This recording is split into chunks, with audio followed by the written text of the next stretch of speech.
अस्सलाम वालेकुम dear students, हम लोगों ने CIE A लेवल्स पेपर 1 का सिलेबस स्टार्ट किया हुआ है। हमारा टॉपिक है बाइनोमियल थ्योरम। बाइनोमियल थ्योरम को एक्सप्लेन करने के बाद इसकी प्रैक्टिस के लिए जो बुक क्वेश्चन सॉल्व करने के लिए जो बुक मैंने यूज़ की है वो है एडिशनल मैथमेटिक्स बुक। इसके क्वेश्चंस हम लोग सॉल्व कर रहे हैं ताकि हमारे बाइनोमियल थ्योरम की प्रैक्टिस हो जाए और इसमें मोस्टली क्वेश्चंस आपके पेपर से रिलेटेड भी हैं। बेटा इसकी एक्सरसाइज 4.2 में क्वेश्चन नंबर 3 मैंने आप लोगों को सॉल्व करवाया था। इसकी एक वीडियो बनाई है। इसमें एक पार्ट मैंने बताना आपको वो क्या कहते हैं मेरा मिसिंग हो गया था कि hence find the value of 1.995 power 7 correct to 4 decimal place.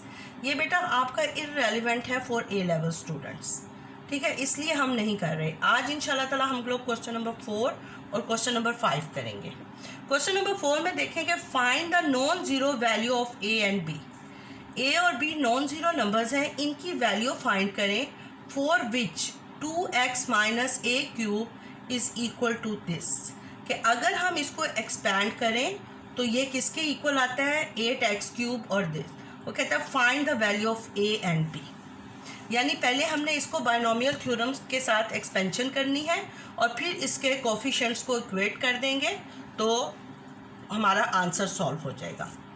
Question number 4 देखें, 2x minus a is equal to this. ये गिवन है, हमें ये चीज़ हमें गिवन है, ठीक। अब सबसे पहले हम इस पर बाइनोमियल कंडीशन अप्लाई करेंगे कि 2 टर्म्स के दरमियान में पॉजिटिव साइन लगाएंगे।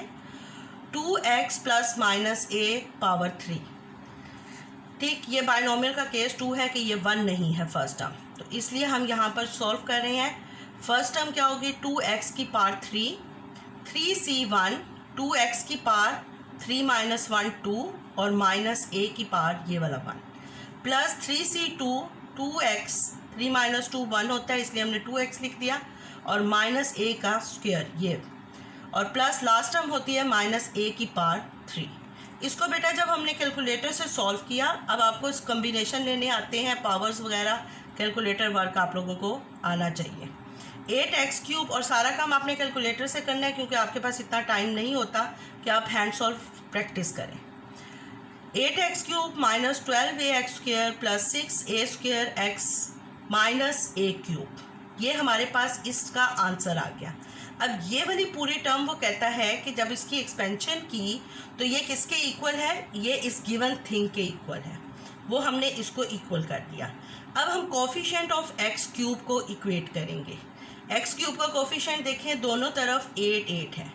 अब x स्क्वायर का कोफिशिएंट देखें, इधर माइनस 12a है, इधर माइनस b है। a और b की वैल्यू फाइंड करने के बाद ये एक जैसे ही होंगे। इसी तरह हम x के कोफिशिएंट को इक्वेट करेंगे, 6a square plus 3a over b is equal to, जब a और b की वैल्यू पुट करेंगे तो ये भी इक्वल आएंगे, जिस तरह फर्स्ट टर्म और लास्ट टर्म एक दूसरे के बिल्कुल इक्वल है। यानी 8x क्यूब, ये भी 8x क्यूब, ये minus a cube minus a cube, तो ये मिडिल टर्म्स भी इक्वल होंगी when we find the value of a and b। तो अब हमने सबसे पहले x स्क्वायर के कोफिशिएंट को इक्वेट किया तो minus 12a is equal to minus b, किसके इक्वल आ गया, minus 12a is equal to minus 12b, दोनों तरफ नेगेटिव साइन है, कट जाएंगे। 12a is equal to b, ये हमारे पास एक इक्वेशन बन गई। जाहिर बात है कि हम 2 वेरिएबल्स एक इक्वेशन से नहीं निकाल सकते, हमें इसके लिए दूसरी इक्वेशन चाहिए। तो उसके लिए हमने क्या किया, हमने x के वेरिएबल्स को इक्वेट किया, x के कोफिशिएंट्स, x वेरिएबल के कोफिशिएंट्स को इक्वेट किया तो क्या आया, 6a square plus 3 over 2b। तो इसको हमने इक्वेट किया तो 6a square is equal to 3 over 2b। अब हमें b की वैल्यू पता है 12a है, put the value of b 12a। इसको हमने सॉल्व किया तो a की वैल्यू 3 आ गई, a की वैल्यू b में पुट की और सॉल्व किया तो b की वैल्यू 36 आ गई। उसके बाद क्वेश्चन नंबर 5 देखें। क्वेश्चन नंबर 5 में वो कहता है find the first 3 terms in the ascending power of x of the expression, यानी इस एक्सप्रेशन की असेंडिंग पावर ऑफ x निकालें एंड ऑफ 2 प्लस x की पावर 5। यानी ये दो एक्सप्रेशंस दी गई हैं, एक एक्सप्रेशन की पावर 9 है, दूसरी एक्सप्रेशन की पावर 5 है। कहते हैं इन दोनों को 3 टर्म्स तक एक्सपैंड करें फिर जो इनके एक्सपेंशन आंसर है उसको मल्टीप्लाई कर कर इसमें वो वाली terms up to x square वाली टर्म्स बताएं। सबसे पहले हम इन दोनों टर्म्स को एक्सपैंड करेंगे। 1 माइनस 2x की पावर 9 और 1 प्लस 2x की पावर 5 को एक्सपैंड किया। इधर बायनॉमियल कंडीशन अप्लाई की कि दोनों टर्म्स के दरमियान पॉजिटिव साइन।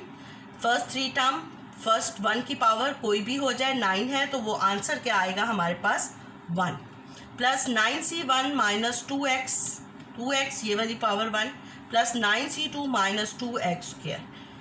जब हमने इसको सॉल्व किया तो यह आया 1 minus 18x plus 144x square. 2 plus x की पावर 5, इसको जब हमने एक्सपैंड किया तो 2 की power 5 plus 5c1 2 power 4x plus 5c2 2 power 3x square. ये हमने इसको कैलकुलेटर से जब सिंप्लीफाई किया तो 32 plus 8x plus 80x square. Calculator में इसलिए कहती हूँ कि आप लोगों ने इसको हैंड सॉल्व नहीं करना, टाइम वेस्ट होगा।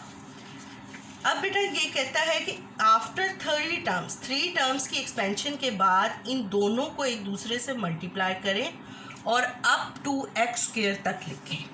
अप टू एक्स स्क्वायर यानी अप टू एक्स स्क्वायर तक लिखें। तो हमने ये दोनों आंसर्स को एक दूसरे के साथ मल्टीप्लाई कर दिया। ये हमने क्या किया, 1 माइनस 2x 2 प्लस x की पावर 5 ये दोनों टर्म्स हैं, इनको अप टू 3 टर्म्स एक्सपैंड करने के बाद इनको मल्टीप्लाई किया। हमने सिर्फ अप टू एक्स स्क्वायर तक लिखना है, कोई इररेलेवेंट आपने टर्म नहीं लिखनी, उतनी ही टर्म्स लिखनी है जो आपको ज़रूरत है। 1 को इन तीनों के साथ मल्टीप्लाई किया तो 32 ये तीनों टर्म्स आ गई। 32 plus 80x plus 80x square minus 18x को 32 से मल्टीप्लाई किया तो हमारे पास माइनस 576, 18 को 80 से किया तो माइनस 1440x स्क्वायर और 8x स्क्वायर को जब इससे मल्टीप्लाई किया तो प्लस 4608x स्क्वायर। अब बेटा ये देखें, जब हम इसको 80 से मल्टीप्लाई किया 144 को 32। अब बेटा हमने 18x स्क्वायर को x स्क्वायर वाली वैल्यू x को x स्क्वायर से मल्टीप्लाई नहीं किया क्योंकि ये x क्यूब आ जाता और ये हमें ज़रूरत नहीं है, इसलिए हम इसको लिखेंगे भी नहीं। हैप्पैज़र्ड मल्टीप्लाई नहीं करना कि आप क्यूब वाली वैल्यू ले लें, दोबारा हमें आंसर में उनको इग्नोर करना पड़ेगा और यही टर्म्स हमें फाइंड अपने लिए चूज़ करनी पड़ेंगी।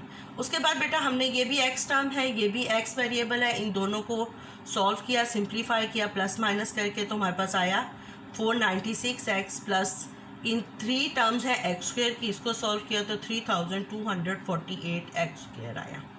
ये बेटा अप टू 2 यानी इनका प्रोडक्ट, इनको पहले एक्सपैंड किया 3 टर्म्स तक, फिर उनका प्रोडक्ट लिया और उस प्रोडक्ट को अप टू एक्स स्क्वायर तक लिखा। ठीक है, उम्मीद है कि आपको ये सारा कुछ समझ आ रहा होगा।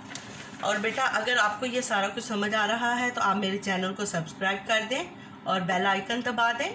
और इसके अलावा अगर आप लोगों को कोई क्वेश्चन है ए लेवल्स के कोर्स से रिलेटेड और कोई प्रॉब्लम है तो आप मुझे उसको कमेंट्स बॉक्स में सेंड कर दें, मैं इंशाल्लाह ताला उसका लेक्चर बनाकर आप लोगों को सेंड कर दूँगी। थैंक यू, अल्लाह हाफिज़।